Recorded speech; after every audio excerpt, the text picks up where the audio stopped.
I want to turn now to Inna Sovsun. She's a member of the Ukrainian parliament. She's joining us live from Kyiv. Ms. Sovsun, thank you again for being with us. I know it's the middle of the night. You have two hats. On one hand, you're a member of parliament. On the other, you've been involved in the people that Cal was just talking about.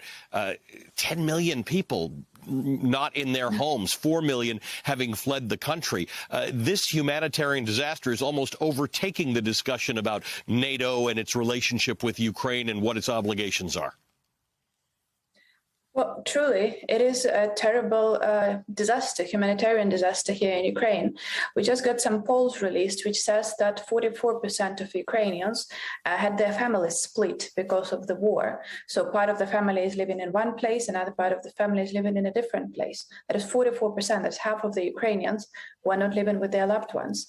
And that is extremely difficult. That is extremely complicated. I'm saying as a mom, I was not able to see my son for 3 weeks. I did went to see him last week. I came back to Kyiv. However, I haven't seen my boyfriend since day one of the war. It's extremely complicated, extremely difficult, but we all understand that the only solution to that is just help us win in this war, and then we can be reunited with our loved ones.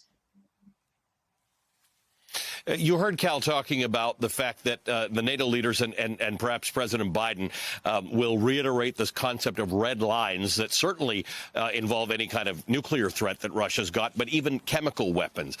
Are you satisfied that red line goes far enough, given the imagery that we're seeing, the destruction of these homes, the forced movement of people out of the country or to other parts of the country? Is chemical weaponry the right place for that line? Well, there should definitely be the red line. All the stories I'm reading from Mariupol, they all scream red line to me. I read a story about a woman who came to Hungary today, and she came with 4 children. Only one of the children was hers. Another one was her niece. Her parents died. One more child was the child of the neighbors. Who died as well. And the 4th child she was just running to the evacuation bus, and she saw a child who was sitting next to his dead parents, scared, and was just sitting on the street, didn't know what to do. And she just grabbed the child and ran for the bus. So she brought their 4 children. 3 of them were orphans. This is the story that I want the world to know. This is what is happening over there.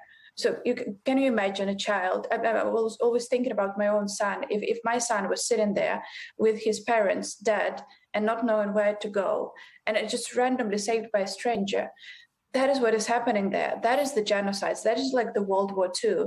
And I am just begging for the world to understand that this is as scary as it gets. It's even in Kyiv, where it is rather quiet and rather, it's much better than it was 3 weeks ago. We just got the warning that because of the fires near Chernobyl nuclear area, which Russians are not allowing to put down, there is more amount of cesium in the air. We are not allowed to open our windows, and we are advised to wear masks on the streets. That is in Kyiv. That is, again, the red line that we all understand that it is there. I just want the world to know that this is real, this is really scary. And I think the red line has been crossed a long time ago. Just think about the child sitting next to his dead parents. I do believe that should be the red line. And I'm going to join my president in saying that we need the help, all the help that we can get to fight with this monster. You are from the eastern city of Kharkiv. Last week we were talking about a fire in a open air market, and you had talked about the fact that your father actually had worked there at some point. You've relocated your son, Martin, to Western Ukraine. So you are seeing all parts of this around the country. Western Ukraine is relatively peaceful right now. How do you see this developing? We had a report that Ukrainian forces are actually pushing Russian forces back around Kyiv. Yes, that is giving us hope. Of course, we understand it's going to take a while. There are still many Russian troops around the city, but Ukrainian forces is really regaining some parts of the city. But we are the heavy battles. We are seeing some lights and explosions around the city, but we do hope that they will manage to push them further from Kiev. But there are warnings, and we all understand that this is the possibility that if Putin will realize that he's losing around Kiev totally, that he will go for the next step, which would be the chemical weapon, which we are all being warned about.